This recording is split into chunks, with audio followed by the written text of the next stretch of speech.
Tonight I'm honored to give an induction speech to one of the finest softball players to ever grace a Hempfield uniform, that's Miss Jennifer Roberts.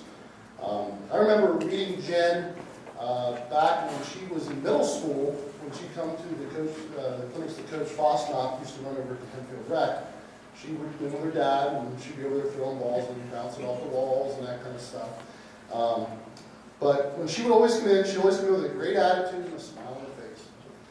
And she was one of those players that I could tell she was going to be great based on her willingness to learn, to get better, her determination, and just her having fun. And for Jen, good was never going to be good enough. Jen was a 4-year varsity letter winner, starting all 4 seasons for Hempfield. As a freshman, she split time between shortstop and pitching, and in her sophomore year became the full-time starting pitcher for the softball team. Over her career, Jen was one of the most dominant players to ever grace the circle on the softball field. Over her career, Jen was selected as a Lancaster Lebanon League All-Star all 4 years of her career. She was honored as a first-team pitcher for her sophomore, junior, and senior years during her career. Jen also struck out 767 batters in 460 innings, 44 career wins, and she holds the school career record for strikeouts for a career and strikeouts for one season, which was her 2003 season in her senior year.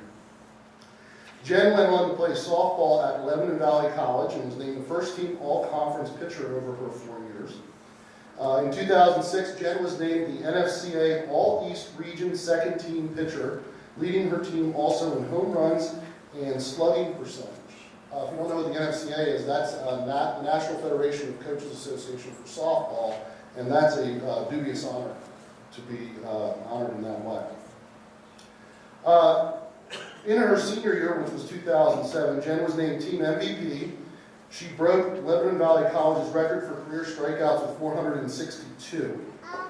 Upon her graduation, Jen returned to Hempfield for 3 seasons to coach, along with teaching at that time special education at Centerville Middle School, or Centerville Elementary School. Jen has always had a way with relating and working to the youth of all age levels, which is why she continues to be admired and loved as a 4th grade teacher now at Centerville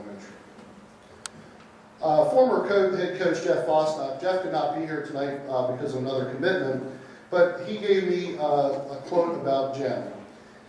He said, "Jen was one of the most coachable players I ever had the privilege of teaching during my 27 years. She drove herself relentlessly until she mastered a skill. More importantly, despite her obvious talent and athletic ability, Jen was a consummate team player. She always put her teammates first and herself second." This was one thing that Jeff shared with me as well about a remembrance, and it was from the 2003 season in the playoffs, and it was not from the championship game, it was from the game before. Jeff says that in the bottom of the 7th inning against Solanco, Solanco was down to their last out, and Jen was way ahead in the count, but just firing away fastball and rise ball constantly. The batter who was up kept fouling, the pitch was off. And Jeff, at that point, called for a changeup.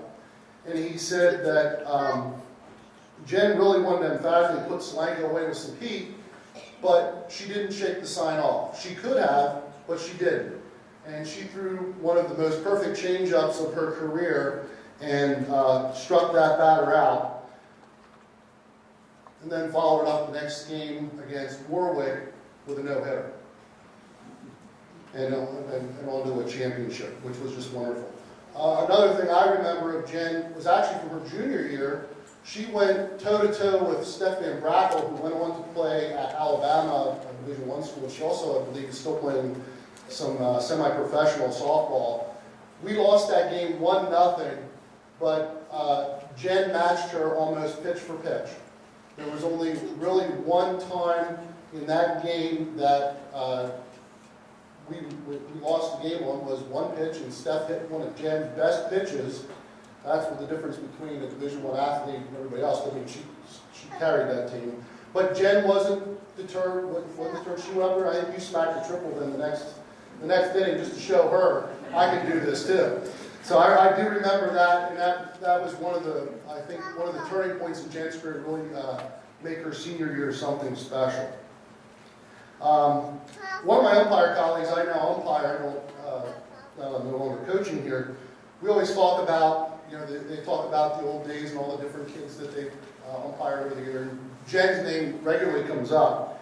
And Stuart Shoemaker told me, he said, Jen never showed any emotion on the mound when she wanted a pitch called a strike that wasn't.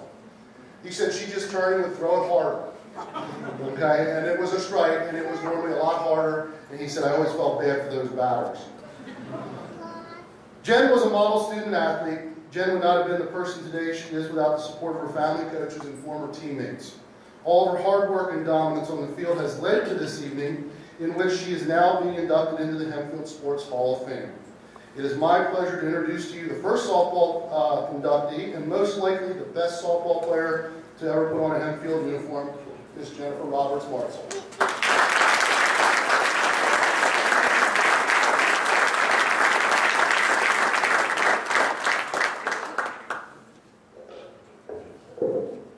Thanks, Coach Howard. That was more than I expected, so thank you. Somewhere behind the athlete you become, in the hours of practice and coaches that have pushed you, is that little girl who fell in love with the game and never looked back, and that's me. I played for her. I can relate my whole softball career to that. I started when I was 10 years old, and 19 years later, I still love it. I first started in 4th or 5th grade, and actually, my dad always encouraged me to play softball, and I was like, no, I really don't want to. It actually took a friend to say, hey, I'm playing this year. Would you like to play? Well, sure, why not? And the same thing happened with how I became a pitcher.